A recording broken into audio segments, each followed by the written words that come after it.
A lovely Friday, dear viewers! Welcome to another episode of CFO Today International. It's Tina Samonte here, your host for Livelihood Today.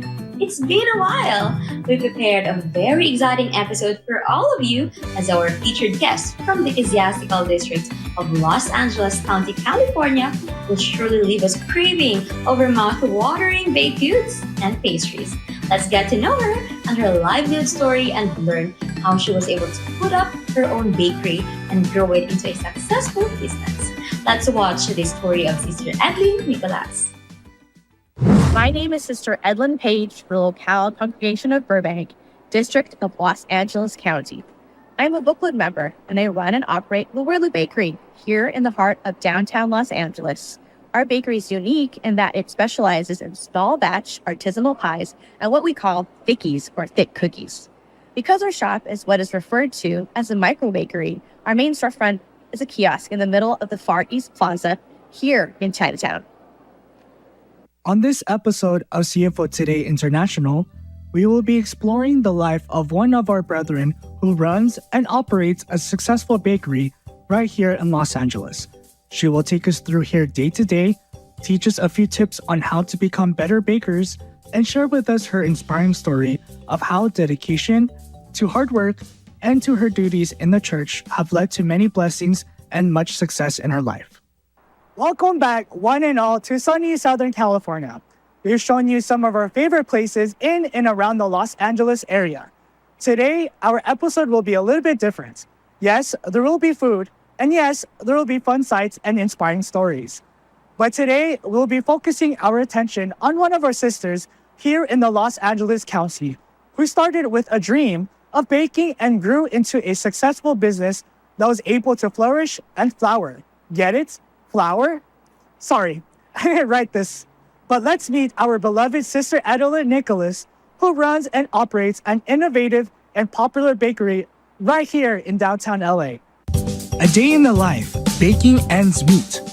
First, we'll take a sneak peek at how Sister Edlyn goes about her day.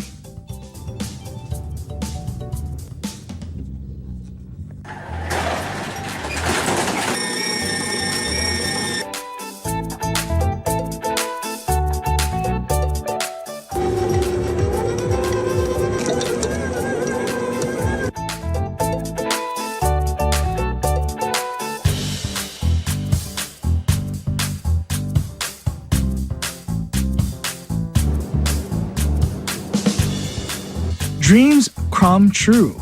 Livelihood Talks Part 1. Honestly, when I first started, I used it as an outlet after work, after teaching kids all day. It was very stressful, so I wanted to do something that brought me joy at home. All I was grading papers and screaming. And baking was it. So I started baking when I was in New York City, actually, because I really loved Magnolia Bakery. And it was expensive to go there and buy a cupcake every time. So I was like, I can do this at home. So I just started baking a lot, and that's when it started happening. So my love for food happened in New York. And when I came back here, I continued to bake even while I was teaching, and I would give it to my students, more so just as an outlet. I was an English major in college, and I didn't want to continue on in academia, to teach at university. So I thought, okay, let's try teaching at high school. So I went to New York because I was a New York City teaching fellow, and they paid for my master's degree. So I taught in East New York, and I did that for 3 years. It was a rewarding experience, but I got tired, and my parents wanted me back home, so I finally came home. I taught here in downtown LA for another 4 years, and then that was it. It was too much at that point. I went to Trade Tech here in downtown. Before that, though, I went into a diner in Echo Park, and I walked in with just a plain resume. I had no experience at all except for what I did at home. And I asked them point blank, can I work here? And they're like, you have too much education to work in a diner. Why would you want to work here? And I said, well, I'm changing careers, and I wanted to see if I could do it. And they're like, okay, well, let's make some red velvet cupcakes. If you can do it today, then we'll see. We'll give you the job. And so I went in there and I was like, I don't know what I'm doing. I've never been in a commercial kitchen before. And so I just did the best I could, and they gave me the job that same day. I think just food in general makes people feel good. And that was always the thing for me. I mean, maybe it might not be the healthiest way to deal with life, but when I think about good memories, there's always food attached to them. So I think that's why I decided to do food, because it just made me feel good. Knowing certain people, I guess, kind of brought me, especially to this plaza.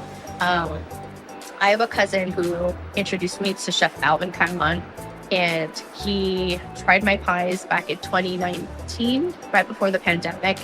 And when that happened, I had no idea. I was just like, here's the pie. This one, it actually won the KCRW pie contest. It was best in show. And I was like, okay, so yeah, just try it. And I walked away, and I didn't hear from him for like 6 months. And finally he gave me a call and was like, hey, I'm starting Amboy, and I want to have pies on the menu. Would you like to share your pies with us? And I said, of course. He gave me a shot. So I started baking at home. I was already baking at home at that time.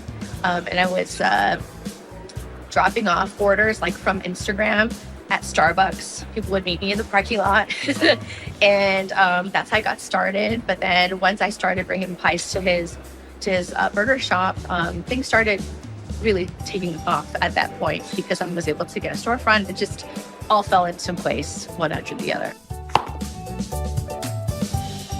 With Billy, he definitely helped encourage me to keep pushing forward, because at that time I was really sick. And he always said, like, if you don't want to, you don't have to, if you don't feel well. But he was a very big support system for me, because if he wasn't there, there was no way that I could move forward with everything.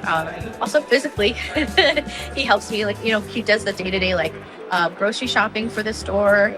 He runs all the errands that I can't do. And he runs the kiosk when I can't too, which helps, because that's where he connects with customers. He makes also, like, our lifelong customers, or the people that we've had since 2020, they continue coming back because of the service that he gives and smiles that he gives to customers. So, he's great at that. I do believe that God gave me a gift, and I always felt that there was something creative that I can do while I was a teacher, and I didn't know what it was, because teaching didn't feel like was it. And I was able to express the gift that he gave me. And once I started baking and being more creative in that outlet, I felt that it was a connection with me and God, because it was something that came from inside that was so natural, and it didn't feel that way with teaching. I mean, of course, like, I could come up with a fun lesson plan, but it was not the same when, like, putting ingredients into a pie press and making it by, like, it's something else, and sharing that with people and seeing the look on their face when they eat it. It really confirmed that that's a gift that he gave me. LA is saturated with so many bakers, especially, like, even during the pandemic, because everybody was baking at home, everyone was starting up. And so the idea of starting something, and, like, I've never been in this space before, an entrepreneur owning my own business. And I thought, how am I going to stand out? How am I going to be successful? Like, why should I even put myself out there when I have no experience at all? And for sure, prayers and asking God, like, guide me, because I don't know what I'm doing. I have no idea. And so with every prayer, doors opened. And it was wild, because I didn't think, like, I would be here. I didn't think that I would be selling pies at a chef's place. I didn't think any of those things would happen. But if it was not meant for me, God wouldn't have given it to me. 1,000%. He would not give it to me. So I truly believe it's his will, and that's why we're here. And whether we make $5, $500, it's all for him.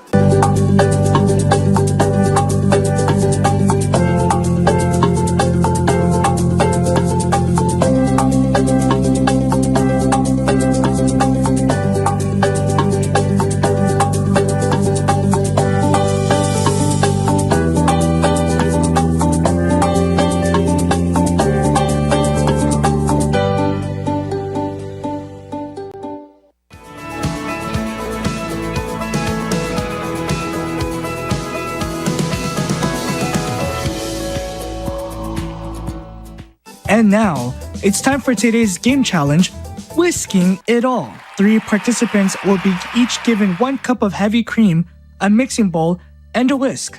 The contestants will have to do their best to whisk the cream into a batch of whipped cream. A whipped cream will only be stable if they are whipped to stiff peaks. In order to prove that the contestant has made whipped cream, they must hold the bowl upside down over their head. Hi, I'm Brother Paul, and I used to bake back in high school. Hello, I'm Sister Sensen, and I have a best friend that bakes, so I used to bake a lot at their house. Hi, my name is Brother Gabriel, and I have 0 to none experience in baking.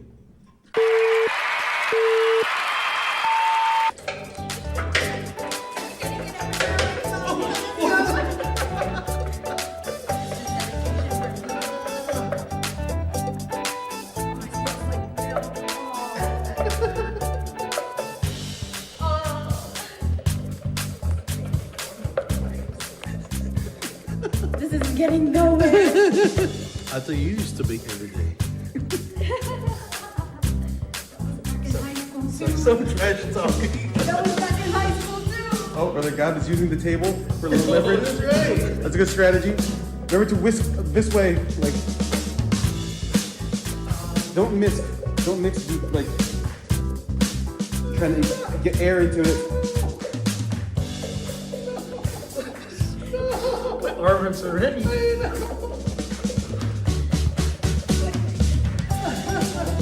it again.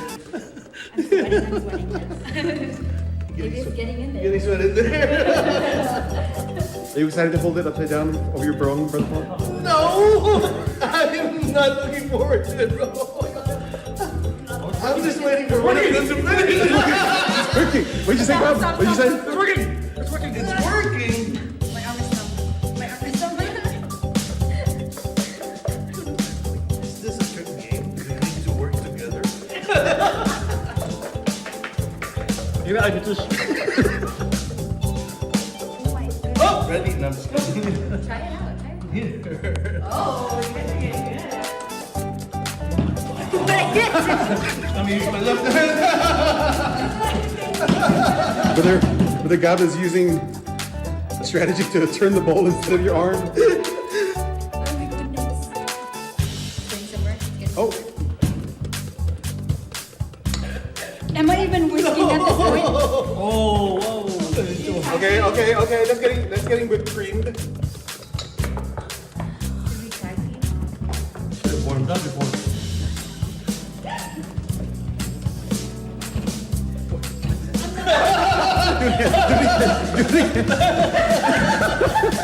Maybe.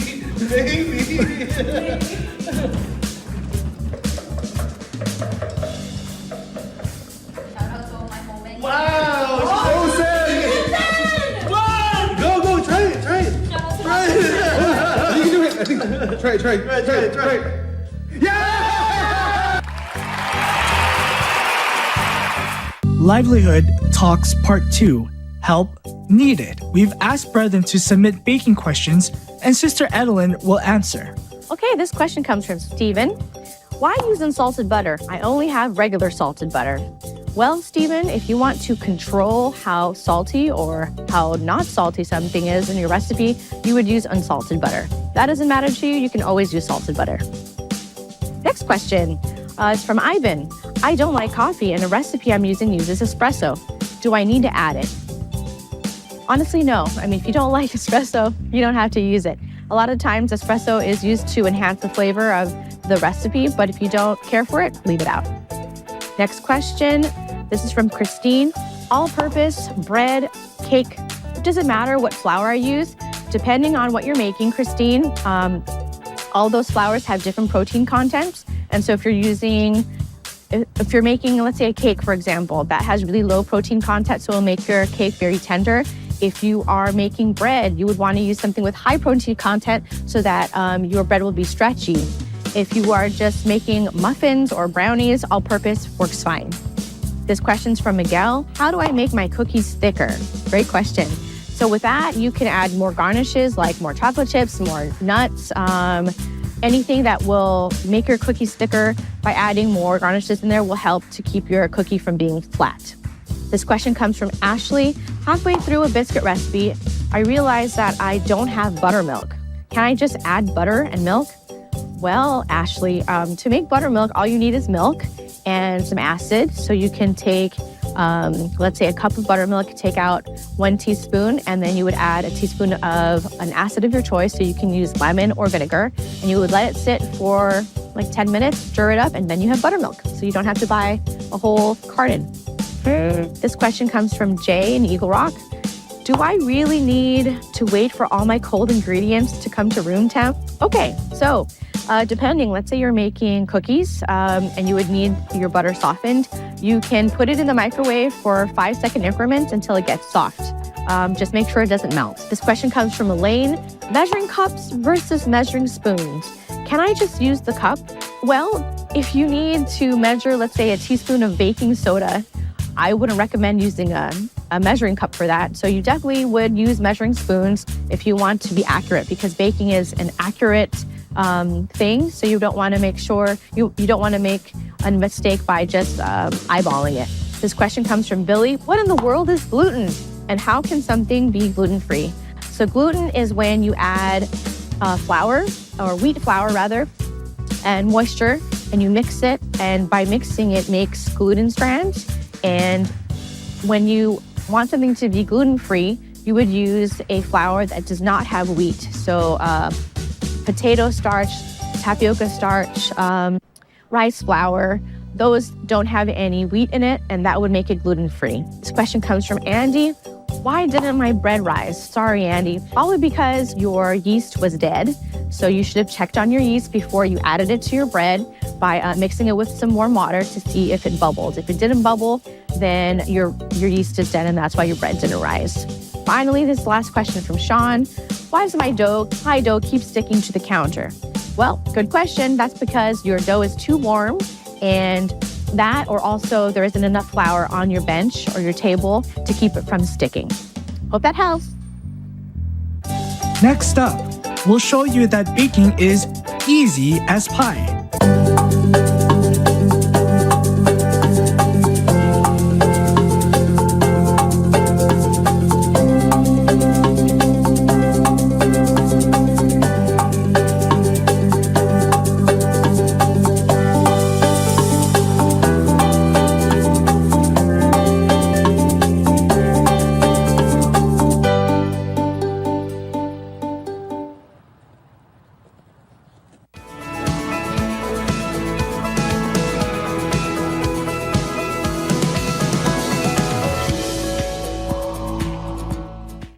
Hi, today we're going to learn how to make a simple pie, apple pie that is, because we are in pie season and everyone loves an apple pie. First, we're going to start with pie dough. To make pie dough, it's a simple 3-to-1 ratio, 3 parts flour, 2 parts fat, and 1 part liquid. So we're going to throw the salt with the flour and add our fat. Make sure your fat is extremely cold. And now we're going to cut in the fat by flattening it, each piece with our thumbs. Try your best here not to have the fat in your palm like this. We want to make sure that we flatten it and let it go, because the goal is to keep the fat unmelted. We want to make sure that the pieces remain cold, but just make them smaller. We're looking for pea-sized pieces before we add our liquid so that we can create a flaky crust. Now, if you want your pie crust to be tender, you can actually have work in the fat a little bit more and make your fat as small as cornmeal. That counts. Okay, so we're almost there. I wouldn't recommend putting this on a mixer because it's really hard to control how small the fat gets. And what happens is your fat will melt, and then you'll have a dough even before you add your liquid, and we don't want that. You always want to make sure that you're also turning your bowl and lifting your flour and your fat from the bottom so that you don't miss any pieces. Just about there. You can see your fat is about the size of a pea. Okay. So what we're gonna do now, we're going to make a well in the center, and we're gonna add our liquid a little at a time. Okay. You wanna make sure that you also add all of your liquid so that you can create the gluten strands, which helps you to roll out your dough. If you don't add all of your liquid, what happens is you'll have a hard time stretching your dough as you roll it out, and it'll crack. Okay. So this is what it'll look like before you let it rest in the fridge for about an hour. Okay.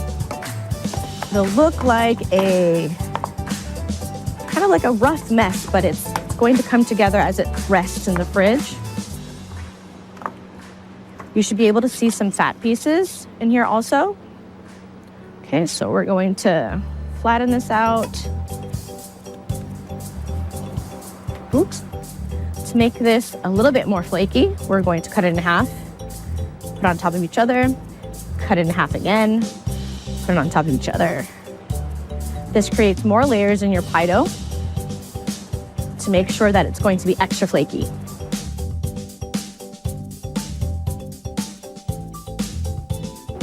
At this point, we're going to put it in the fridge to rest for an hour. Okay, now that it's been an hour, I've portioned my dough. We're going to roll out a 5-inch pie crust, and this is portioned out to 3.8 ounces.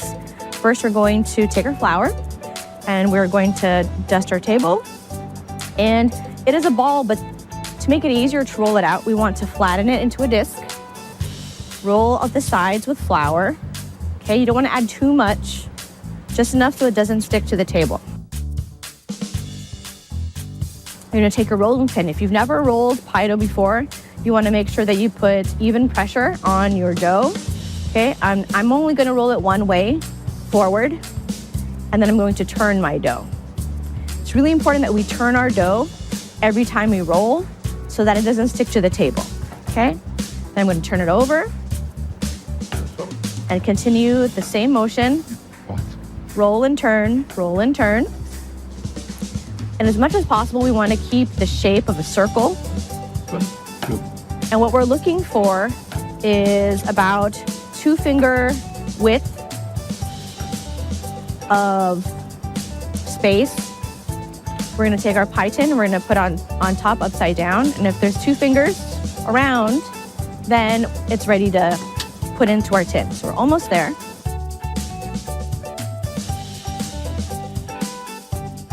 Also, if your dough is too sticky, you want to make sure that you put it back in the fridge because it'll be really hard to roll out if it's sticking all over the place, okay? Now, before we press it into the pan, we want to make sure that the dough is even on each side so that our crust will be even as well. Okay, so now we're going to lift our dough and press it into the pan. It's really important to press it into the pan because we want to make sure that the dough is anchored to the pan. When the dough isn't anchored to the pan, what happens is the pie will shrink. And you'll see, if you've seen pies before, the crust is on the inside of the tin, and you don't want that. We want it to stand tall on the rim of the pie tin, okay? You can see now it's pressed into the pan. So we're going to to make a pretty edge, we're going to take our dough and we're going to roll it inward and press it gently to the pan. At this point, the dough may get soft. So what I like to do is I like to put flour on my hands to make sure that it doesn't stick. So we're rolling it in and pressing it to the pan. I know this might look simple because my hands are small. You guys can do it too.